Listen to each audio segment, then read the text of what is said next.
ఆంధ్రప్రదేశ్ రాష్ట్ర రాజకీయాల్లో అనుభవం గడించినటువంటి పెద్దలు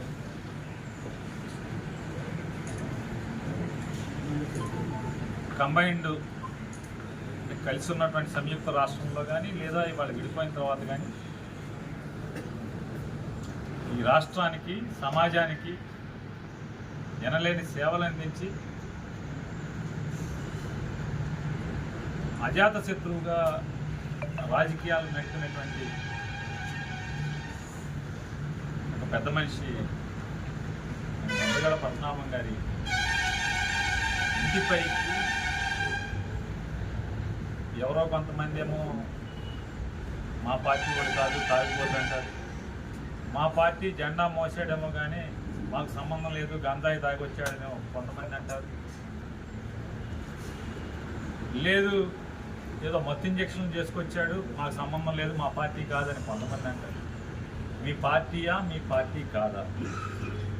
లేదా మీరు చెప్తున్నట్టుగా మత్తు ఇంజక్షన్లు తీసుకొచ్చాడా, గంజాయి తాగొచ్చాడా, లేదా తాగొచ్చాడా? ఇవన్నీ కూడా బాధ్యత వహించవలసినటువంటి వ్యక్తులు ఎవరిది? బాధ్యత ఎవరిది? ప్రభుత్వంలో ఉన్నటువంటి పెద్దలు ఎవరు కూడా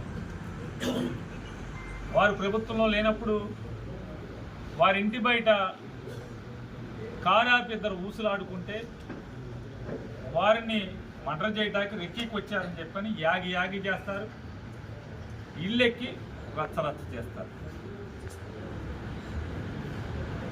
అట్లాంటిది నేను ఫలానా తాలూకా మనిషిని, ఫలానా జెండా మోసినవాడిని, ఫలానా ఓడు స్ఫూర్తిగానే పనిచేస్తానని చెప్పని అర్ధరాత్రి విచ్చలవిడిగా వినాశనం, ఇంటిపైకి వచ్చి వినాశనం చేసినటువంటి, అంటే ట్రాక్టర్తో గేటు గుద్దుకొని గేటు బద్దలు కొట్టి ట్రాక్టర్ తీసుకొచ్చి ఇల్లు మొత్తం రచ్చ చేసి మొత్తం బ్యారికేడ్లు లేకపోతే అన్నీ కట్టుకున్న లోపల ఉన్నటువంటి కట్టడాలను కూర్చడం, కార్లు గుద్దటం చేసి మళ్ళీ మర్నాడు పొద్దున్నే ఇంటికి వచ్చి నేనే ఇదంతా విధ్వంసం చేశాను. ఏమో అర్ధరాత్రి తెల్లారుజామున చేస్తాడు, మర్నాడు పొద్దున్న వస్తాడు. కానీ ప్రభుత్వం కానీ పోలీసు కానీ ముద్రగడ పద్మనాభం గారు లాంటి ఒక ప్రజల మనిషిని, పెద్ద మనిషికి ఈ రకంగా జరిగితే తెల్లారి ఇంటికి వచ్చిన తర్వాత కూడా పోలీసులు రాని పరిస్థితి. ఈ ప్రభుత్వం ఎంత చిత్తశుద్ధితో పనిచేస్తుంది, లా అండ్ ఆర్డర్ని ఏ రకంగా కంట్రోల్ చేస్తుంది? ఎక్కిన 30 రోజుల్లో గంజాయిని ఆపుతాము, మొత్తం మందులు ఆపుతాము అని చెప్పి అంటే ప్రగల్భాలు పలికిన వీళ్ళు ఈరోజు వాళ్ళ సొంత మనుషులని చెప్పుకున్న వాళ్ళే గంజాయో మందో ఇంజక్షన్లో తీసుకుని ఈ రకంగా వైఎస్ఆర్ కాంగ్రెస్ పార్టీలో పనిచేస్తున్నటువంటి పెద్ద మనుషుల ఇళ్ల మీద ఈ రకంగా బరితెగించి పడితే కనీసం హోంమంత్రి కానీ లేదా ఆ పార్టీకి రాబోయే రోజుల్లో వచ్చే ప్రభుత్వాల్ని ఎలా ప్రవర్తించమని చెప్పి మీరు పాఠం నేర్పుతున్నారు. ఇంతవరకు ఈ రాష్ట్రంలో ఈ రకమైనటువంటి అరాచకాలు ఎక్కడైనా జరిగినాయా? 8 నెలలుగా జరిగినటువంటి పాత్రికేయ మిత్రులు అడుగుతున్నారు, 8 నెలలుగా జరుగుతున్న అరాచకాల గురించి కూడా చెప్పండి. దురదృష్టం ఏంటంటే 8 నెలలుగా జరుగుతున్నటువంటి పాత్రికేయ మిత్రులు గుర్తించినటువంటి అరాచకాల మీద బాధ్యత తీసుకున్నటువంటి మంత్రి కానీ ప్రభుత్వంలోని పెద్దలు కానీ కూటమని చెప్పి ముగ్గురు అంటారు. ప్రధానమంత్రి తరపున ఒకళ్ళ తరపున ఇక్కడ ఒక పార్టీ ఉందని చెప్తారు, దేశాన్ని వెళ్తున్నాం అంటారు, డబుల్ ఇంజిన్ అంటారు.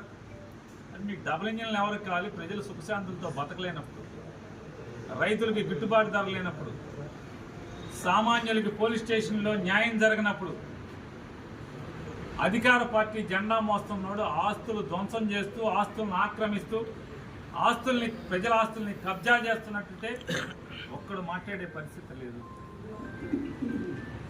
ఆఖరికి ఇవాళ ఎన్నో సంవత్సరాలు మంత్రులు చేసి శాసనసభ్యులు చేసి 7-10 వయసు వచ్చిన తర్వాత ఈ రకమైనటువంటి విధ్వంసాన్ని, అరాచకాన్ని, అవమానాల్ని భరించాల్సిన స్థితికి ఈ ప్రభుత్వం పరిపాలన సాగిస్తుంది.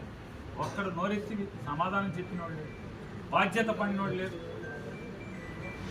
డిమాండ్ చేస్తున్నాం పవన్ కళ్యాణ్ని, చంద్రబాబు నాయుడిని ఈ దాని మీద, ఈ జరిగినటువంటి ఈ విధ్వంసం మీద, ఈ అరాచకం మీద, ఈ హత్యా ప్రయత్నం మీద ఖచ్చితంగా మీరు బాధ్యత తీసుకుని స్పందించాలి. కఠినతరమైన దీని వెనకాల ఎవడెవడైతే ఉన్నాడో ప్రతి ఒక్కరిని కూడా కఠినమైన బాధ్యులుగా చేసి కఠిన శిక్ష అనుభవించేలాగా చర్యలు చేపట్టాలని చెప్పని పోలీసుల్ని ఆదేశించాలని చెప్పని డిమాండ్ చేస్తారు. దీన్ని ఏ విధంగా సంకేతం తీసుకోవాలి? సరే వదిలేస్తాం, మేమంతా వచ్చి ఏం పగలదీసేది ఏం లేదు. వచ్చి ఈ తప్పు, ఈ సంఘటన ఇలా చేస్తే మేము ఊరుకోము అనేటువంటి ఒక మెసేజ్ని సమాజానికి ఇవ్వాల్సినటువంటి బాధ్యత మేమంతా ప్రజాప్రతినిధిగా కొంతకాలం చేశాం కాబట్టి మా బాధ్యత అనే ఉద్దేశంతో వాళ్ళు మేమందరం కలిసి మాట్లాడుకుని ముఖ్యమంత్రి గారు, నాని గారు, మేమందరం మన ముఖ్యమంత్రిగా ఉన్న వారు అందరూ మాజీ ముఖ్యమంత్రి కలుసుకొని అందరం కలిసి వెళ్ళాం. మన కులం కోసం కష్టపడ్డాడు, మేము కష్టపడ్డాం లేదు తర్వాత సంగతి. ఆయన కష్టపడ్డాడు, నష్టపోయాడు, అవమానాలు పాలయ్యాడు.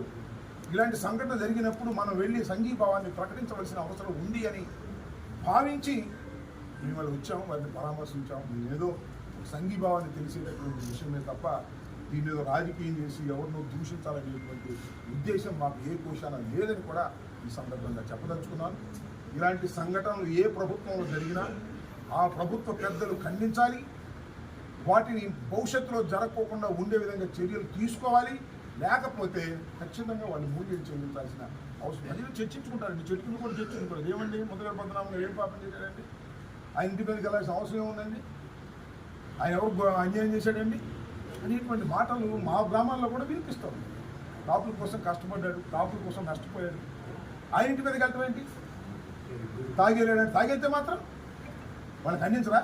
తాగెళ్తే రోడ్డు మీద తాగి ఎవరినో కొడతాడండి, తప్పనప్పుడు కొట్టమా ఏదో ఎదవాని. అలాంటి మందలింపు లేకపోవడం మమ్మల్ని బాధ కలిగిందని ఈ సందర్భంగా చెబుతూ ఇలాంటి సంఘటనలు ప్రతి ప్రజాస్వామ్యవాది ఖండించాలని మేము కోరుకుంటున్నాం. దానికోసం మేమందరం కలిసి వచ్చాం. సార్, మీ పార్టీ పరంగా రేపు మీరు అడిగారు మీ పార్టీ తరఫున ఈ విషయంలో న్యాయం జరగకపోతే ఆయన ఏమంటున్నాడు? ముద్రగడ పద్మనాభం గారు తీసేవాడు కేసీఆర్ పెట్టను అంటున్నాడు. ఆయన చెప్పింది అది. న్యాయం అంటే పోలీసు వారు యాక్షన్ తీసుకోవాలి, తీసుకుంటామని ఆయనతో చెప్పారంట. యాక్షన్ తీసుకోవాలి, తీసుకునే విధంగా చేయాలి. తీసుకోలేదు అనుభవిస్తారు.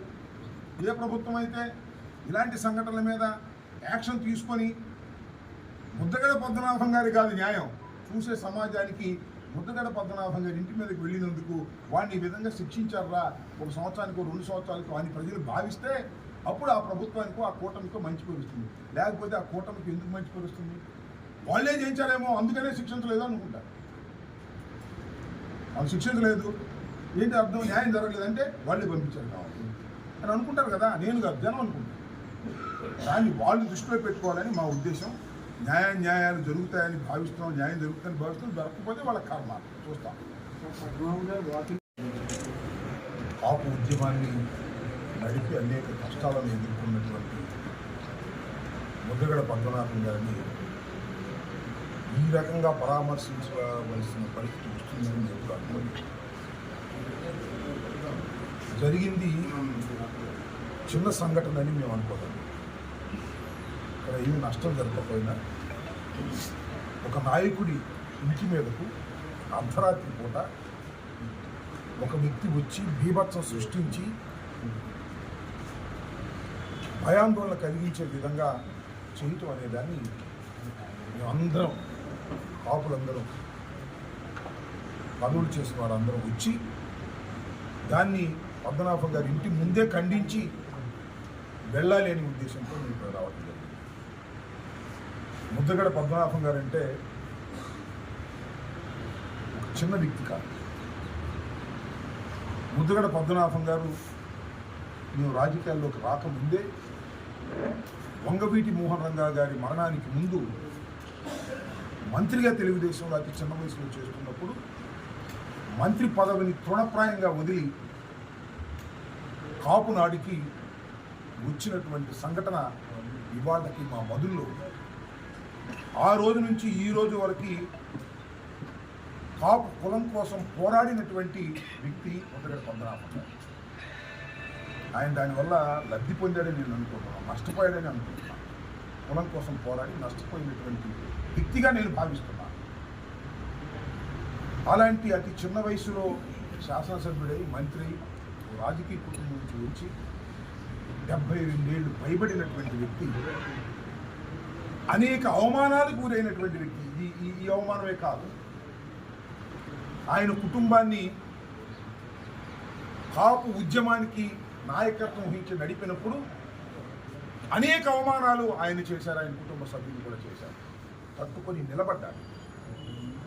అలాంటి వ్యక్తి కిర్లంపూడిలో ఉంటే కిర్లంపూడి స్వగృహం మీదకు దాడి చేసినటువంటి సంఘటన ఒక్క కాపులకే కాదు, ప్రజాస్వామ్యవాదులందరూ ఖండించవలసినటువంటి అంశమని మనం చెప్పాం.